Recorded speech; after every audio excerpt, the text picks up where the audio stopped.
बिहार में bulldozer action बढ़ चढ़ कर हो रहा है। वहीं एक बच्चे ने भी आपसे कहा बुलडोजर को लेकर, तो आपने कहा कि नीतीश सरकार इससे खुश नहीं है, तो लेकिन ये तो करवाया जा रहा है। सम्राट चौधरी यहाँ पे सरकार तो करवा ही रही है। देखिए, ठंड में घर उजाड़ा जा रहा है, घर तोड़ा जा रहा है, ऐसे में वो लोग कहाँ जाएंगे जो रोड पे रहते हैं, उनका घर है वहाँ हटाया जा रहा है उनको, उसके लिए क्या? मैं तो कह रहा हूँ कि ये इस पर पुनर्विचार की जरूरत है। कि दुकानों को हटाया जा रहा है, कई घरों को उजाड़ा जा रहा है, उसके लिए सरकार की क्या मतलब कि सरकार कुछ दे नहीं रहे हैं, लेकिन घर को उजाड़ा जा रहा है, उसको देने के दिशा में लगातार काम हो रहा है। नमस्कार, स्वराज पोस्ट देख रहे हैं आप, मैं हूं आपके साथ आभा। देखिए, आज सहज शक्ति सर्व कल्याण ट्रस्ट में कार्यक्रम रखा गया, जहां बाल संरक्षण के सदस्य हुलेस मांझी जी मौजूद रहे। सर, हम आपसे बाल श्रम की स्थिति के बारे में पूछेंगे कि अभी की क्या स्थिति है और पिछले 5 वर्षों में कितनी कमी आई है इसमें।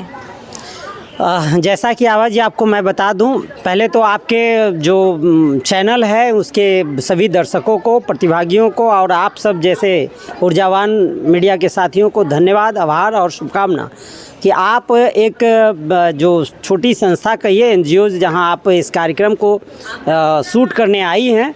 बहुत कम लोग इस चीज़ को दिखाते हैं। बिहार राज्य बाल अधिकार संरक्षण आयोग लगातार इस दिशाओं में कई बड़े उपलब्धि वाला काम किया है। हाल ही दिनों में हम लोगों ने ये बालिका सप्ताह मनाया और लगातार चाइल्ड राइट प्रोटेक्शन का जो एक्ट है उसके लेकर के हम लोग प्रशिक्षण का कार्यक्रम कराते हैं। कई संस्था के लोग वहाँ आते हैं, उन संस्थाओं को बुलाकर, जैसे प्रत्येक ज़िला में हमारा ADCP होता है, एडिशनल डायरेक्टर होता है, CWC होता है, चाइल्ड वेलफेयर कमेटी होती है। चाइल्ड वेलफेयर कमेटी को हम लोग आगे ब्लॉक तक, पंचायत तक कैसे ले जाएं, उसका विस्तार जारी है। कई ज़िलों में लगभग ये काम, अगर जैसे हमारे सुरक्षा गृह है, सुधार गृह है, कोई बच्चा गलती कर दिया, आपराधिक काम किया, उसके लेकर के सरकार ने पर्यवेक्षण गृह बना रखा है। उसको हम लोग कंजर्वेशन होम कहते हैं। उस होम में उनको रख करके सुधार का काम करते हैं और उनकी कानूनी प्रक्रिया के बाद उनको फिर हम लोग फैमिली को रिहेबिटेट कर देते हैं, यानी उनको छोड़ देते हैं, उनको वापस दे देते हैं। इस दिशा में अनेकों काम हुआ। हर जगह बड़ी पैमाने पर बच्चे भूल जाते हैं, छूट जाते हैं। बच्चे कई बार आपको हॉस्पिटल में फेंके मिलते हैं, कूड़ा में फेंका मिलता है। उन तमाम बच्चों को बिहार की सरकार और केंद्र की सरकार संरक्षण और संवर्धन करती है। उन बच्चों को हम लोग स्पेशल गृह में, में, दत्तक गृह में, कई जो संस्था, हमारा प्रेरणा है, कई संस्थाओं में रखा जाता है और उनको एडल्टोशन मतलब उनको गोद की व्यवस्था है। कानूनी लीगल प्रक्रिया के तहत हम लोग उसको गोद लेते हैं। जो परिवार लेते हैं उनको हम लोग कानूनी प्रक्रिया करके बच्चा देते हैं। जैसे कोई निसंतान है और वो बच्चा की इच्छा रखते हैं, उनको बच्चे दिलाने का काम करते हैं। उनके अधिकार को अगर वो हनन करे तो फिर हम लोग उससे बच्चा ले भी सकते हैं, यानी बच्चा को देख रेख एक 18 वर्ष तक हमको करना रहता है। ये तमाम काम करने के लिए आयोग काफ़ी स्वतंत्र है, काफ़ी मुस्तैद है, काफ़ी प्रतिबद्ध है।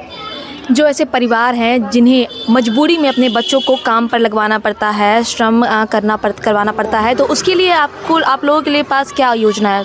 आप जान लीजिए, ऐसे तमाम बच्चे जो लोग जिनके पहले तो वो अनाथ हैं, तो हम लोग उन बच्चों को हम अपने अनाथ जो सेंटर है, जहां उनकी पढ़ाई के लिए, उनके पोषण के लिए, उनके आगे के ट्रेनिंग के लिए हम लोग वहाँ व्यवस्था किए हैं। जैसे पटना का बिहद गृह है, आप वहाँ जाइएगा तो लड़कियों के लिए अलग, लड़कों के लिए अलग, 18 के बाद वाले युवाओं के लिए अलग, 18 से नीचे के बच्चों के लिए अलग, उनकी बहुत सारी व्यवस्थाएं किया गया। सेंटर है बिहार में हमारे पास 23 अभी बने हैं बड़े बड़े। पूर्णिया में बन चुका है, मुजफ्फरपुर में है, गया में बहुत बड़ा गृह है, वहाँ हम लोग लगभग 160 बच्चों को रख रखा है। सुधार बच्चों को हाँ, कोई भी बच्चा जिनके माता पिता गुजर गए हैं उनको हम लोग एक योजना का लाभ देते हैं, उसका नाम है स्पॉन्सरशिप। ये भारत सरकार से संचालित योजना है, उसमें 4000 पर महीना देते हैं। कोई बच्चा जिनके माता और पिता नहीं हैं, वैसे बच्चा अगर हमें फॉर्म देता है, उसको पोर्टल पे वो दे दे और वो फॉर्म हमको CWC हमारा बिहार पटना में यहाँ बैठती हैं अपना घर में, बेली रोड में, अगर वो दे दें तो हम उनको सेलेक्ट करके उन्हें 4000 पर महीना के दर से देते हैं, यानी साल में 48,000 देंगे। अगर 2 बच्चे उनको अनाथ हैं तो उन दोनों को मिलाकर लगभग 48 दूना 96 उनको मिल जाएगा उतना। तो ये पैसा हम लोग इसलिए दे रहे हैं कि उनकी भरण पोषण हो, उनके परिवार में उनकी कोई दादी रख रखी हैं, कोई मामा रख रखे हैं, उनको भी बर्डन नहीं पड़े और वो बच्चा का भरण पोषण, पढ़ाई, शिक्षा, स्वास्थ्य मिल सके। ऐसे एक स्पॉन्सरशिप योजना बताया आपको, एक परिवरिश योजना जो 1000 हम लोग देते हैं, उन बच्चों को 1000 देते हैं। अगर स्पेशल केस में है तो उनको हम लोग हॉस्टल में रखते हैं, उनके भरण पोषण के लिए अलग से 500 रुपया पर महीना खाता पे देते हैं।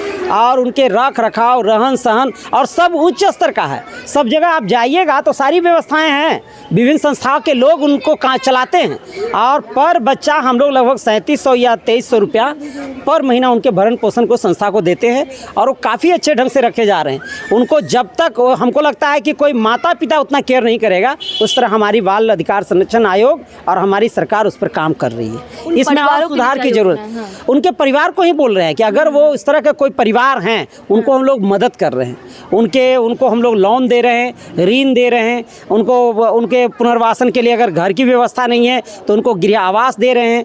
ऐसे उनके पास पेयजल की सुविधा नहीं है, उनको पेयजल की व्यवस्था करते हैं। इन तमाम जो आवश्यक चीज़, रोटी, कपड़ा, मकान, शिक्षा, स्वास्थ्य जैसा जो आवश्यक नीड है, उसको देने का काम हमारी दोनों डबल इंजन की सरकार कर रही है। ग्रामीण और शहरी इलाकों में बाल श्रम में कितना अंतर है स्थिति में? देखिए, लगातार शहर का कुछ परिवेश अलग होता है और जो ग्रामीण इलाका है उसका परिवेश अलग होता है। उन सभी क्षेत्रों में इनके जो व्यवस्थाएं, योजनाओं में कुछ वैरी करता है।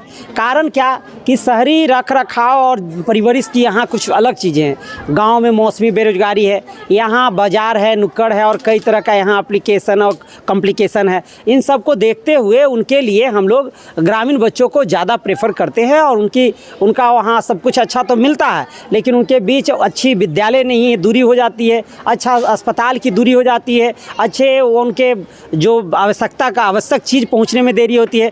ये सब में थोड़ा कमी होता है। तो उनको सेंट्रलाइज आवासीय हॉस्टल, रेसिडेंशियल हॉस्टल्स, ये सब चीज़ कराया जा रहा है, जिसके हम बताया है कि कई गृह हमारा संस्था सरकार बनाती है। बेहद गृह, पर्यवेक्षण गृह, साह गृह, दत्तक गृह, और उन सभी जगह सभी तरह के बच्चों को सभी तरह की सुविधाओं को ख्याल में रखते हुए व्यवस्था की जा रही है। देखिए, बिहार में बुलडोजर एक्शन बढ़ चढ़ कर हो रहा है। वहीं एक बच्चे ने भी आपसे कहा बुलडोजर को लेकर, तो आपने कहा कि नीतीश सरकार इससे खुश नहीं है, तो लेकिन ये तो करवाया जा रहा है। सम्राट चौधरी, यहाँ पे सरकार तो करवा ही रही है। देखिए, ये सरकार के निर्णय के ऊपर होता है न्यायालय का निर्णय।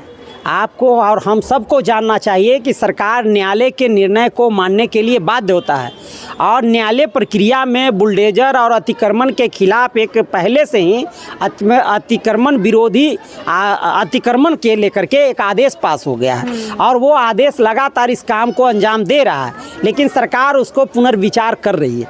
हमको लगता है आने वाला दिन में हमारी सरकार, सम्राट चौधरी जी खुद इस चीज़ों पर जांच परख करके और सही निर्णय लेंगे, सही चीज़ों को करेंगे। कहीं भी कोई सही व्यक्ति का घर नहीं टूटेगा, सही व्यक्ति के साथ कोई नुकसान नहीं होगा। इसलिए हमारी सरकार वचनबद्ध है, प्रतिबद्ध है। जैसे कि दुकानों को हटाया जा रहा है, कई घरों को उजाड़ा जा रहा है, उसके लिए सरकार की क्या मतलब कि सरकार कुछ दे नहीं रहे हैं, लेकिन घर को उजाड़ा जा रहा है।